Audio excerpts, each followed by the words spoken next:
Good morning, everyone. Now let's talk in brief about a valuation model for a domestic firm as well as valuation model for an MNC. Now, what do you mean by a valuation model?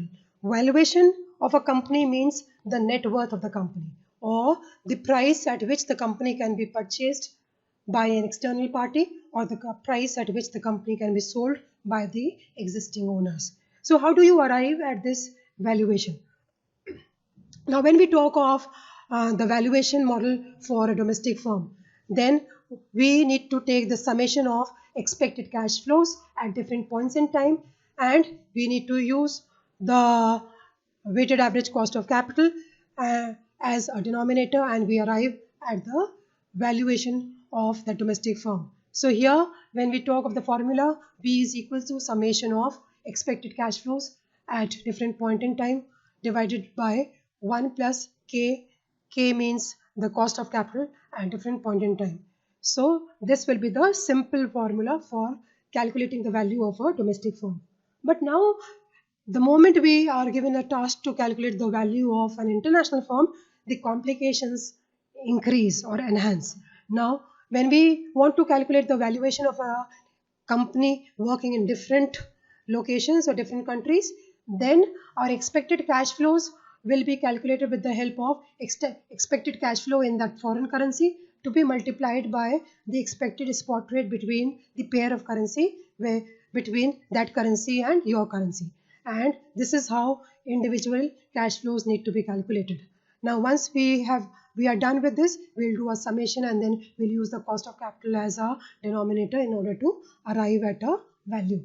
But it is also possible that the same company is trading in different countries, and in all the different countries they are making use of different currencies as well. So suppose we talk of Microsoft. So Microsoft, when dealing with India, here they have to deal with INR. When Microsoft is dealing with Brazil, it is to deal with Brazilian real. When it is dealing with UAE, it has to deal with dirham, and so far and so forth. So if there are multiple currencies that are involved, then the summation or the valuation of a company will be where V is equal to the gross summation of individual cash inflows, summation of individual cash inflows in one currency plus summation of individual cash inflows of currency 2, and then we are adding the 2 and the gross summation needs to be taken. Now, uncertainties across the world, because international forex market is the most volatile market. So any news that comes out affects the share prices. In a similar manner, it affects the forex prices as well. So we need to understand how these uncertainties affect the valuation of a multinational corporation. So there are three different scenarios in which we can learn the same. The first is, if we talk of exposure to international economic condition, then more the exposure of economic condition, lesser will be the valuation of that company.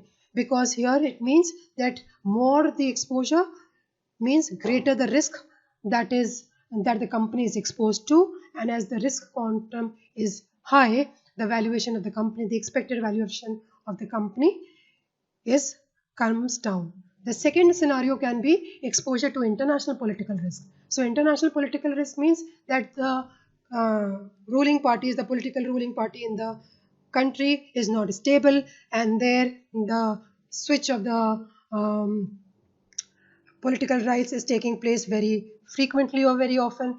If this be the case, there will be more exposure, or the company will be exposed to greater risk, and it will again have a negative impact on the total valuation of that MNC. Now let's talk about exposure to international rate of risk. Now, international rate risk means that change in the foreign exchange rate due to the volatility in the international market. So if we talk of the exchange rate, it changes every second of the day. So it is highly volatile in nature. And again, if the exposure, that is exchange rate exposure, is even high for a multinational organization, then even in that case, the expected spot rate will be very difficult to assess, and the valuation of a company will be negatively impacted by the same. So this is how the uncertainties in the international foreign market are going to affect the current valuation of the companies that are operating in multiple political boundaries. So thank you so much.